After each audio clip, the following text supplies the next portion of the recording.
Pam Bondi walked onto Stephen Colbert's stage, her navy blue dress contrasting with the vibrant set of The Late Show. The former Florida Attorney General's confident smile masked the tension in the air as millions watched at home, just moments. Earlier, Colbert had introduced her with a sharp jab. Tonight, we have Trump's defender who seems to have forgotten her oath to the Constitution. The liberal audience erupted in laughter and applause while Bondi's jaw tightened. Colbert, with his signature smirk and designer suit, was sure this interview would be another easy takedown of a Trump supporter. But Bondi, with decades of legal experience and unwavering conviction, saw this as her chance to flip the script on national television. She wasn't here to be Colbert's punching bag. She was here to fight back. What happened next? Left Colbert fumbling for words, the audience gasping, and social media exploding in shock. This wasn't just an interview gone wrong. It was the moment Pam Bondi turned the tables on one of late night's most powerful voices. Before we dive into this incredible confrontation, make sure to like this video and subscribe so you don't miss our latest political showdowns and untold stories from behind the scenes of American politics. The studio lights beamed down on Stephen Colbert as he paced the stage during his monologue, landing joke after joke about conservative politicians to uproarious laughter from his devoted audience. The 59-year-old host had built his career on political satire, evolving from the Colbert Report to become a mainstream voice that millions of liberal Americans trusted and admired. Tonight, his show was trending as usual, his confidence at an all-time high. And now, let me introduce our guest, Colbert announced, his voice taking on an edge. She served as Florida's Attorney General, defended Trump during his first impeachment, and recently claimed the 2020 election had irregularities.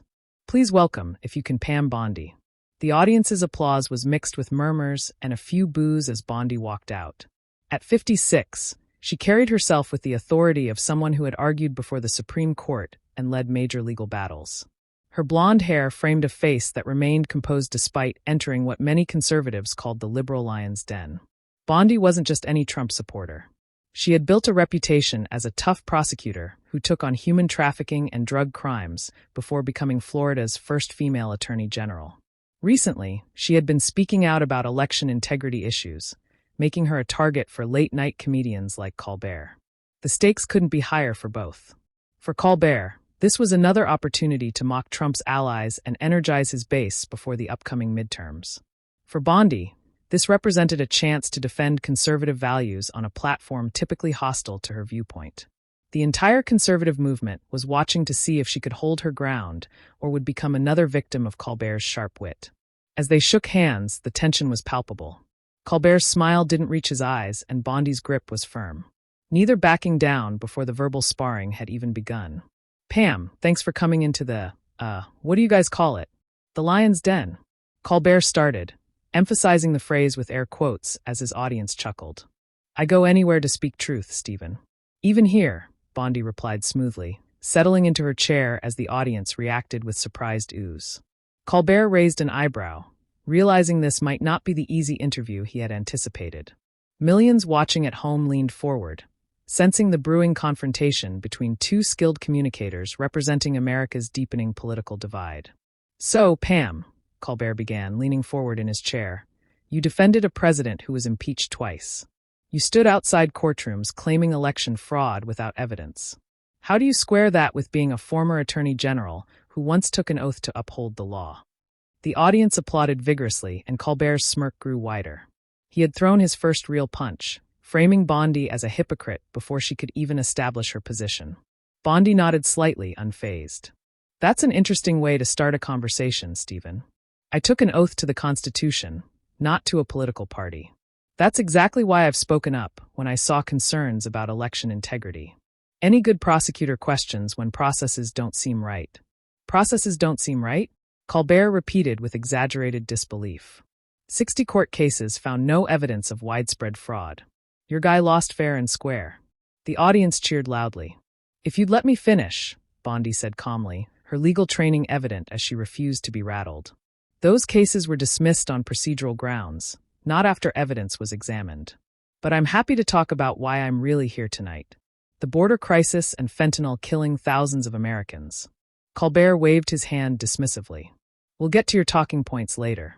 I'm more interested in how someone with your legal background ends up as a what should we call it, a defender of conspiracy theories. The audience laughed, and a few clapped. The camera caught Bondi's momentary flash of frustration before her expression returned to professional composure. That's a serious accusation from someone who spent years pushing Russian collusion theories that were debunked by the Mueller report, Bondi countered, her voice steady. I'm not here to trade insults, Stephen. I thought your viewers deserved an actual conversation. The audience grew quieter, some shifting uncomfortably in their seats. This wasn't following the usual script where Colbert dominated conservative guests with humor and his audience's backing. Colbert's smile tightened as he adjusted his glasses.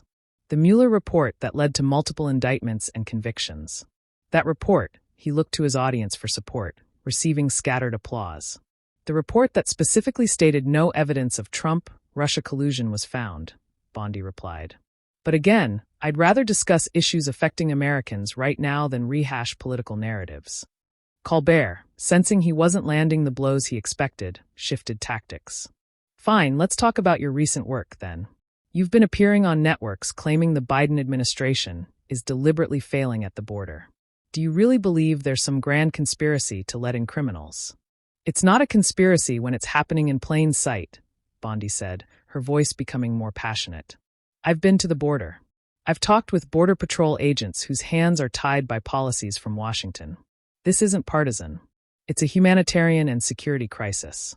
Yet your solution is just build the wall and separate families, Colbert shot back, his tone growing sharper. That's a strawman argument, and you know it, Bondi replied, straightening in her chair. No one. Advocates separating families. We want legal immigration and border security. The current situation helps no one. Not Americans, not legal immigrants, not the people being trafficked by cartels. The tension in the studio was mounting. Colbert's usual rhythm was disrupted by Bondi's refusal to be flustered. He glanced at his notes, then decided to go for a more personal attack. You know what's interesting, Colbert said, his voice taking on a mocking tone. You present yourself as this champion of law and order, but weren't you criticized for taking a $25,000 donation from Trump's foundation around the time your office decided not to pursue fraud cases against Trump University? Seems like a remarkable coincidence.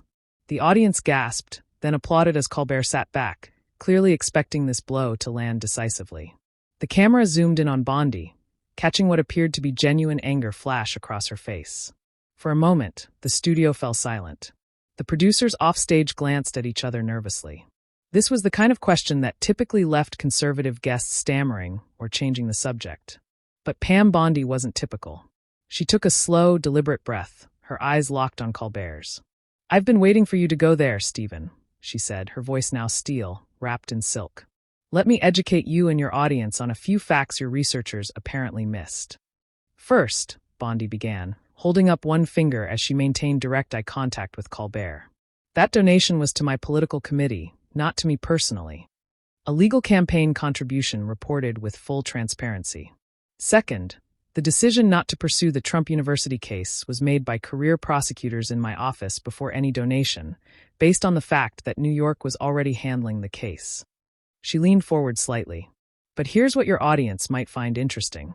While you're implying corruption with a legal $25,000 donation, you've said nothing about the millions flowing into the Biden family from foreign sources. Where's your concern for ethics there, Stephen? The audience, previously cheering Colbert's every jab, fell unusually quiet. Colbert shifted in his chair, his prepared notes suddenly seeming insufficient. We're not talking about Biden right now, he attempted, trying to regain control of the conversation. No, we're talking about journalistic integrity and double standards, Bondi countered, her confidence visibly growing. You invited me here, implied I violated my oath, questioned my ethics, but haven't done the same rigorous examination of politicians you support. Your viewers deserve better than selective outrage. Bondi reached into her portfolio and pulled out several printed pages. Since you brought up Trump University, let's also discuss the Clinton Foundation accepting millions from countries with horrific human rights records while Hillary was Secretary of State. I have the receipts right here. She held up the documents. Would you like to review them on air? Colbert's face flushed slightly. This wasn't the defensiveness he expected. Bondi was counterpunching with facts and turning his own tactics against him. We'd need to verify those documents, Colbert said, attempting to sound dismissive, but coming across as evasive. They're from public records and mainstream media reports, Bondi replied smoothly. The same standard you just applied to me. But I understand if you need time to prepare before discussing Democrats with the same scrutiny you apply to Republicans. The audience stirred uncomfortably. This wasn't the entertainment they had come for. They were witnessing their host being methodically challenged in a way rarely seen on the show. Colbert tried to pivot. Let's get back to your current positions. You've been critical of the Justice Department's handling of. I'm happy to discuss that, Bondi interrupted firmly. But I think your viewers noticed you just changed the subject when presented with inconvenient facts. That's the problem with our political discourse today. We don't apply the same standards across the board. Colbert's producer was frantically signaling from offstage, drawing a finger across his throat. The universal sign to cut this segment short. But Colbert, a professional with decades of experience, knew that abruptly ending now would only make him look worse. Fair enough, Colbert conceded with visible reluctance. You're saying there's a double standard, but you must admit the rhetoric from Trump and his supporters has been divisive. Divisive like suggesting half the country is a threat to democracy? Bondi asked, raising an eyebrow. Or divisive like calling political opponents enemies of the state? Those weren't Trump's words. They came from the current administration, she continued before Colbert could interject. Look, Americans are tired of the hypocrisy. They see inflation hurting their families, crime rising in cities, and a border crisis endangering communities. Yet, instead of solutions, they get lectures about how their concerns aren't valid or are somehow rooted in prejudice. The camera caught several audience members nodding in agreement. An unusual sight on Colbert's traditionally partisan show. The American people are smarter than political elites give them credit for, Bondi said, her voice now passionate but controlled. They see when media personalities like yourself use your platform to mock one side while insulating the other from criticism. They notice when legitimate concerns are dismissed as conspiracy theories only to be quietly acknowledged as true months later. Colbert, now visibly uncomfortable, glanced at his watch. We're almost out of time. Yes, conveniently, Bondi noted with a knowing smile. But let me leave your viewers with this thought. You don't have to agree with me politically to recognize that healthy democracy requires honest debate and consistent principles. When we demonize those we disagree with or apply different standards based on political affiliation, we all lose. The studio had fallen into a stunned silence. Even those who disagreed with Bondi's politics could recognize that she had done something rare. She had come into hostile territory and not just survived, but commanded respect through preparation and poise. As the camera panned across the audience, their expressions told the story. Wide eyes, a few dropped jaws, and even some reluctant nods of acknowledgement. This wasn't the easy, conservative takedown they had expected to witness and enjoy. Colbert, a consummate professional, despite his obvious discomfort, knew he needed to end on a note that wouldn't make him appear completely defeated.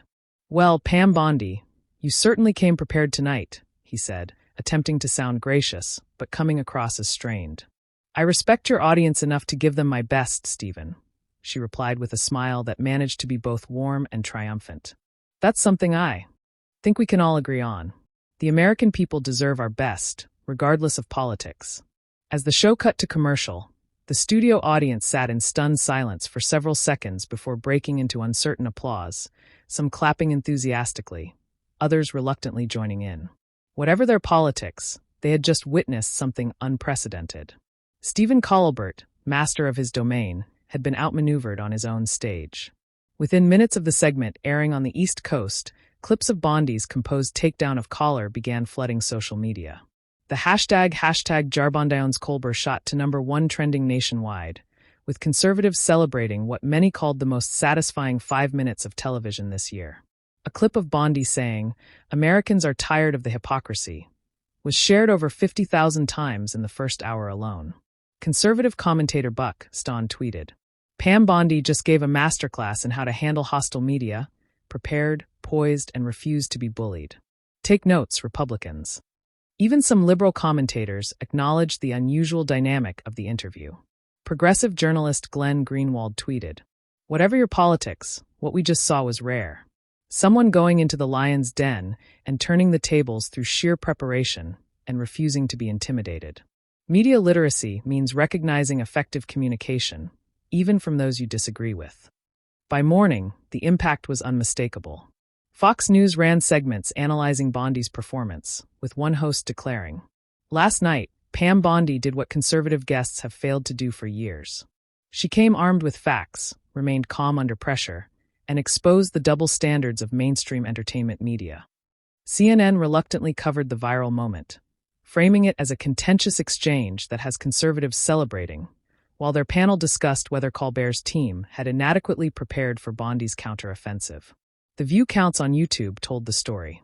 The official Late Show channel's clip of the interview was quickly becoming their most watched segment of the year, with the comment section filled with remarks like, "I don't even agree with her politics, but had to respect how she handled herself." And, "Colbert wasn't ready for someone who wouldn't be intimidated." Meanwhile, in the Late Show offices, an emergency meeting was called. Sources inside CBS later leaked that producers were reviewing their pre-interview research protocols and discussing how to handle guests who came over-prepared with counterattacks. One staffer reportedly said, "We've never had a guest turn the tables like that. It completely threw off the show's rhythm." Bondi's phone didn't stop ringing the next day. Interview requests poured in from every network, and her social media following increased by over 100,000 overnight. Conservative groups and campaigns began reaching out about speaking engagements, seeing her as someone who could effectively communicate their message, even in hostile environments. 3 days after the interview, Donald Trump himself weighed in with a Truth Social post. Pam Bondi showed the world how to handle fake news. "She's always been a fighter, smart, tough, and doesn't back down. We need more like her telling the truth about what's happening to our great country." The ripple effects extended beyond just one viral moment. Republican media training consultants began using clips from the interview as teaching examples. A GOP congressional candidate told Fox News, "I watched that exchange 5 times and took notes. That's exactly how we need to engage. Not getting defensive, not getting angry, but turning the tables with facts and exposing the double standards." Democratic strategists privately expressed concern. One anonymous advisor told Politico, "If Republicans start sending out more Bondis and fewer easy targets, shows like Colbert's lose their effectiveness as friendly territory for our messaging. We've counted on those platforms to reach younger voters with our framing of issues." The following week, Colbert himself addressed the moment briefly at the start of his show. "Last week, we had a spirited discussion with former Florida Attorney General Pam Bondi that got quite a bit of attention. We stand by our questions, but we also believe in having guests with different perspectives. That's what makes America great. We can disagree without being disagreeable, most of the time." His attempt at humor fell flat. The audience's response was noticeably more muted than usual. Behind the scenes, bookers for late-night comedy shows began approaching conservative guests differently, with one producer anonymously telling the New York Post, "The Bondi effect is real. We're now asking ourselves, is this person going to be a Pam Bondi?" Before booking, no one wants their host to end up in that position. For everyday Americans watching from home, the exchange represented something more fundamental than just politics. In an era of carefully controlled messaging and predictable media narratives, they had witnessed an authentic moment. A reminder that prepared conviction could still break through rehearsed talking points and laugh tracks. A month later, viewership data revealed an interesting pattern. While Colbert's ratings temporarily spiked due to curiosity about the viral moment, they subsequently dropped by nearly 15% among independent voters. Focus groups revealed that some viewers who had previously enjoyed the show's political commentary now saw it differently, with one participant saying, "I can't unsee how he tried to dismiss her when she challenged him. It made me question how many other guests get that treatment when they don't fit the narrative." Pam Bondi leveraged her newfound prominence to advance causes she cared about.